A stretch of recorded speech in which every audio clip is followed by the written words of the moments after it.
اللہ کا نظام اس بات پہ کھڑا ہے کہ وہ اپنے بندوں کے ساتھ 70 ماؤں سے زیادہ محبت کرتا ہے. سبحان اللہ. اسے اپنے بندوں سے بڑی محبت، اور وہ قطعاً نہیں دیکھتا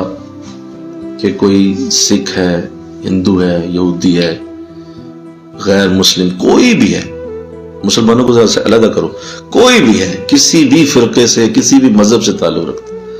اسے ہر اپنے بندے سے بڑا پیار، اور وہ اندر سے اس کے ساتھ بڑا مخلص ہے. اور اس اپنے ہر بندے کی فکر ہے، تبھی تو ہر ایک کو روٹی روز دیتا ہے، بولو، پانی دیتا ہے، غذا دیتا ہے، سورج کی روشنی ملتی ہے، زمین کی ٹھنڈی ہوائیں پہنچتی ہیں. بے شمار دہریے جنہوں نے اللہ کے وجود کا بھی انکار کیا، اللہ انہیں بھی دے رہا. بولو، جو اس بات کو سمجھ گیا کہ اللہ کے نظام میں یہ چیز اتنی بڑی ہے کہ اس کو ہر بندے سے بڑا پیار ہے، تو وہ بھی اسی اصول کے اوپر آتا ہے، اور وہ کہتا ہے